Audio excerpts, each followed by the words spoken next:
My armpit hair didn't come back, so I never have to shave my armpits now after chemo. Hey lady, maybe I can help with this being a certified trichologist. Why, after going through chemo or radiation, may somebody not continue to grow hair, either their armpits, their legs, or even other parts of their body? Now, first, I have to touch on why you lose hair through chemo. Chemo are chemicals. It's a mixture and compound of chemicals.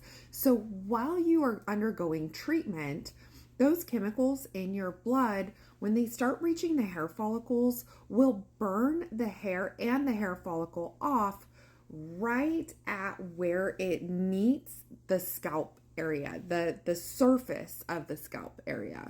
So while that's happening and you're shedding, it is actually really considered a chemical cut. But also through that process, those chemicals can alter and change the shape of the hair follicle and maybe even some of the components inside that hair follicle. So if you didn't have gray hair before you went through a chemo treatment, and then afterwards you started to produce only gray hair, then the melanocyte bulbs inside the hair follicle were probably damaged in that chemical process, and so they will no longer produce melanin. Or you may notice that your texture has changed and it's much different after chemo than it was before, and that's because the actual shape of the hair follicle probably got more oval in shape rather than round. And so now you have more texture to your hair and maybe even some more curl pattern. So what happens if you don't continue to grow hair, like in your armpits or on your legs and things like that? Those chemicals can cause scarring alopecia as well.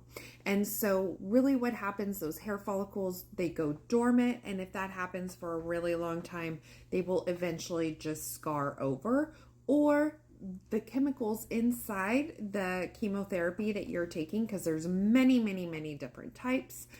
And so the chemicals that are inside your particular one may have just been too strong for those more delicate hair follicles, and you may never ever grow hair there again, or it may just be a softer, more downy vellus type of hair.